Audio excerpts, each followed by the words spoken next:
Hello and welcome to Backbenchers. Today we are going to start chapter 2, that is economic system.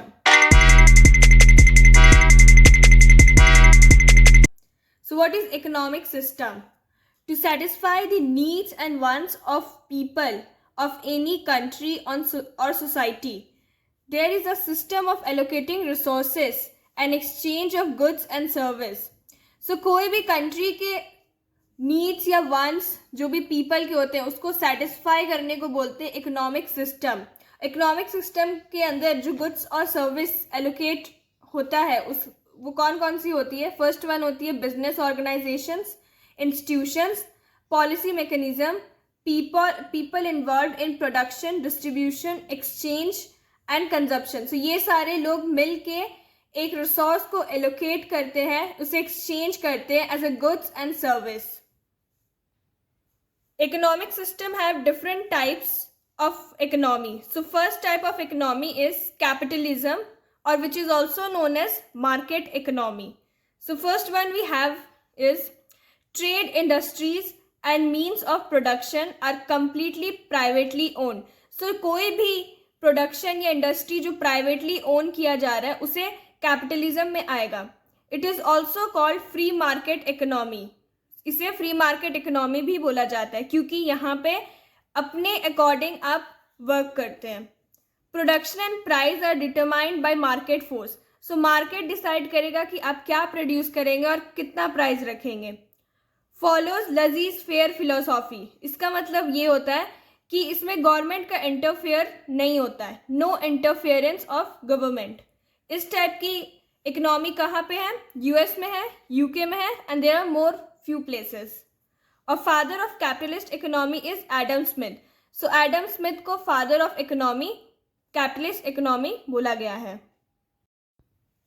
The next topic we have is futures of capitalism. तो futures क्या क्या है? Private property and freedom of ownership. So under capitalist economy में जितने भी institutions है वो सभी private property है और कोई भी individual property use कर सकता है. Next is price mechanism. So price mechanism का मतलब होता है फ्री वर्किंग या सप्लाई प्रोडक्शन में कोई इंटरफेरेंस नहीं.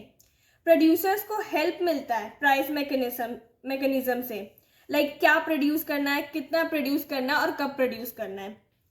Next is profit motive. So इनका मोटिव क्या होता है? प्रॉफिट डिराइव करने का. Consumer sovereignty. कंज्यूमर सोवरेनिटी का मतलब ये होता है कि consumer is king. Consumer decide करेगा कि क्या प्रोडक्शन होगा उसके टेस्ट और प्रेफरेंस के according. Freedom of enterprise, occupation and control. So there is freedom कि आप कोई भी ऑक्यूपेशन चूज कर सकते हैं, आप खुद कंट्रोल कर सकते हैं, कोई भी एंटरप्राइज आप स्टार्ट कर सकते हैं. The next topic is merit of capitalism. So क्या क्या मेरिट्स है कैपिटलिज्म का? First we have is production according to needs and wishes of all the consumer. So consumer की नीड्स और विश के अकॉर्डिंग ही प्रोडक्शन होता है. Economic freedom. यहाँ पे आप कोई भी एंटरप्राइज, कोई भी ऑक्यूपेशन आप चूज कर सकते हो, कोई भी कंट्रोल आप खुद से कर सकते हो. फ्लेक्सिबिलिटी होती है, फ्लेक्सिबल है विच मीन्स ऑटोमेटिक चेंज होता है according to circumstances. Efficient production of goods and services. So यहाँ पे क्या होता है कि कंपटीशन की वजह से entrepreneurs good quality of good produce करता है, that too at lowest cost, और गुड्स जो भी लॉन्ग टर्म चलने वाला होता है या ड्यूरेबल नेचर का होता है वही गुड्स प्रोड्यूस करते हैं. Technical progress. So under this economy new inventions होते रहते हैं to compete with the competitors. New ideas apply किया जाता है, न्यू इनोवेशंस हेल्प करता है कंपिटिटर्स को बीट करने में. So technical progress is also a merit of capitalism. Demerits क्या क्या होते हैं कैपिटलिज्म के? Let's check it out. So first one is inequality of distribution of wealth and income. So इसका एक सबसे बड़ा डीमेरिट होता है कि इनइक्वालिटी होती है. Class like upper class lower class वाला सिस्टम होता है. यहाँ पे डिस्ट्रीब्यूशन ऑफ वेल्थ और इनकम में कोई भी डिस्ट्रीब्यूशन इक्वल नहीं होता है. instability of capitalist economy, which means unstable है because of business cycle. Depression के टाइम पे प्राइस फॉल होने की वजह से फैक्ट्री बंद हो जाता है, वर्कर्स अनएम्प्लॉयड हो जाते हैं. सो इंस्टेबिलिटी है कैपिटलिस्ट इकोनॉमी के अंदर. Unemployment, like as I said कि प्राइस फॉल होने की वजह से अनएम्प्लॉयमेंट भी बढ़ जाता है. एक्सप्लॉयटेशन, विच मीन्स वर्कर्स को वेजेस काम जितना नहीं मिलता है. लाइक अगर वो ज़्यादा वर्क करें उसके अकॉर्डिंग उन्हें पैसे नहीं दिए जाते हैं. वर्कर्स की बार्गेनिंग पावर्स भी वीक होती है और इक्वल पे वर्क के अकॉर्डिंग नहीं मिलती है. Lack of social security, which means social security नहीं है. इसका मतलब यही है कि फैक्ट्री ओनर को पेंशन नहीं मिलता, एक्सीडेंट बेनिफिट्स नहीं मिलता है वो एम्प्लॉयज़ की फैमिलीज़ को जिनका डेथ हो जाता है during work time. The next type of economy is socialism economy. Means of production are owned and regulated by government. Socialism में क्या होता है कि जो भी प्रोडक्शन होता है, जो भी ओनरशिप होता है वो गवर्नमेंट के हाथ में होता है. इसको कमांड इकोनॉमी भी बोला गया है, इसको प्लान्ड इकोनॉमी भी बोलते हैं. Production and prices are determined by state government. So क्या प्रोड्यूस होगा, क्या प्राइस होगा, वो स्टेट गवर्नमेंट डिसाइड करते हैं.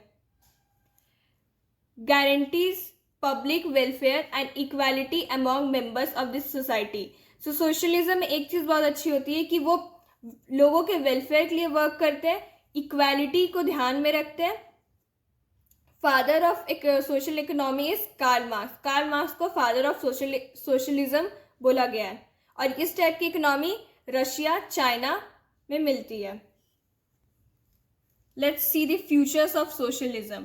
फर्स्ट इज सोशल और कलेक्टिव ओनरशिप ऑफ रिसोर्सेज. सो यहाँ सारे प्रोडक्शन गवर्नमेंट ओन करता है. सो गवर्नमेंट इंश्योर करता है equal opportunity to citizen and they manage the proper utilization of country resources. A planned economy. Socialism is planned economy because it is planned according to government policies. Specific long term plans. Government long term plans बनाती है so that long term plans must be of 20 to 30 years. Central controls and ownerships. So government control करती है production through licensing system जिससे consumption भी automatically control हो जाता है. People's corporation.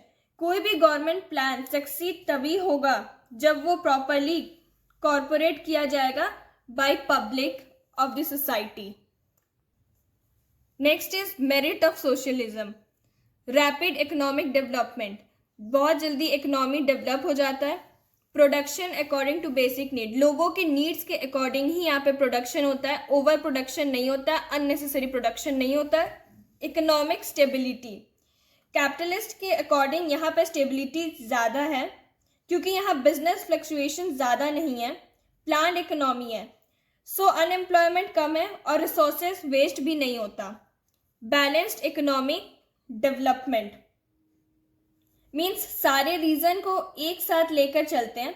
Backward areas के डेवलपमेंट में भी ध्यान देते हैं. Like agriculture, industries side by side growth होती रहती है. सो प्रॉपरली बैलेंस करके चलते हैं. Equitable distribution of wealth and income. यहाँ पे इनइक्वालिटी का कोई ऑप्शन नहीं है. People are treated equally. जितना वो काम करेंगे उसके अकॉर्डिंग उनको वेजेस भी मिलेंगे. So no exploitation. Class struggle भी नहीं है. यहाँ पे कोई हायर क्लास कोई लोअर क्लास नहीं देखा जाता. Next is demerits of socialism. So socialism का क्या क्या डीमेरिट्स है. No basic suitable cost calculation. यहाँ पे कॉस्ट कैलकुलेशन नहीं होता है. Choice of working incentives. आपको जो भी वेजेस मिलते हैं, जो भी पे मिलता है उसी में आपको वर्क करना पड़ता है, आपका कोई चॉइस नहीं होता. Loss of economic freedom and consumer sovereignty. Capitalist economy में क्या था कि कंज्यूमर मार्केट फोर्स डिफाइन करता था, बट इन सोशलिज्म ऐसा कुछ भी नहीं है. इकोनॉमिक फ्रीडम नहीं मिलता है. Bureaucracy and red tapism which means document work यहाँ पे ज़्यादा होता है, फेवरेटिज्म होता है. Next is imperfection in planning leads to dissatisfaction on big scale. अगर कोई भी प्लान किया गया और वो थोड़ा सा भी मिस्टेक होता है तो वो सोसाइटी बेयर करती है, लोग एंटायर मतलब बिग स्केल में लोग सेटिस्फैक्शन नहीं मिल पाता है। The next is mixed economy, combination of both public and private sector. So mixed economy में क्या होता है, पब्लिक सेक्टर और प्राइवेट सेक्टर दोनों आती है। प्राइवेट सेक्टर के ओनरशिप गवर्नमेंट के इंटरफेरेंस से ही होता है। मिक्स्ड इकोनॉमी के फादर को एडम स्मिथ बोला गया है और मिक्स्ड इकोनॉमी हम लोग इंडिया में देख सकते हैं। Next is future of mixed economy. So what are the futures, coexistence of public and private sector. So एक ये भी फ्यूचर है कि इसमें प्राइवेट सेक्टर और पब्लिक सेक्टर दोनों है। इकोनॉमिक प्लानिंग, यहाँ पे इकोनॉमी प्लान किया जाता है properly by both the sectors. Profit motive होता है as well as social welfare भी इनका मोटिव होता है। गवर्नमेंट इंटरवेंशन होती है विच मीन्स गवर्नमेंट का इंटरफेरेंस होता है दोनों ही सेक्टर में, थोड़ा ही सही बट होता है। पब्लिक सेक्टर में कंप्लीटली होता है, प्राइवेट सेक्टर में नॉट फुली। प्राइस मैकेनिज्म यहाँ पे वर्क करता है ये डिमांड फोर्स डिसाइड करने के लिए कि what to produce, when to produce and how to produce. Next is merits of mixed economy. So यहाँ पे इजीली और बहुत जल्दी ग्रोथ होता है क्योंकि दोनों सेक्टर एक साथ काम करते हैं। ऑप्टिमम एलोकेशन ऑफ रिसोर्सेज भी सही तरीके से यूज होता है, वेस्टेज नहीं होता है। No exploitation of labours are treated equally, यहाँ पे कोई भी एक्सप्लॉयटेशंस नहीं होता है लेबर के साथ, they are paid according to their work. Economic freedom and choice, यहाँ पे चॉइस होता है कि आप पब्लिक सेक्टर में वर्क करना चाहते हैं या प्राइवेट सेक्टर में वर्क करना चाहते हैं। The last we have is demerits of mixed economy. First one, non-cooperation between the two sectors. यहाँ पे सबसे बड़ी demerits यही होती है कि दोनों सेक्टर के बीच में तालमेल नहीं होता, which means they won't cooperate. Inefficient public sector. Public sector is like वहाँ पे रेड टेपिज्म चलता है, which means lots of document work, favoritism, corruptions. Difficulty of exercising controls without distortion, which means planning difficult है mixed economy में because यहाँ direct control नहीं है private sectors पे। पब्लिक सेक्टर्स में प्लानिंग हो जाता है, गोल सेट करना भी इजी है एंड अचीव करना भी इजी है। So with this we end the chapter here for further educational video. So with this we end the chapter economic system here. Do like, share, subscribe the channel and keep reading. Join the Telegram through link on my description for notes and PDF. See you all in the next video. Thank you.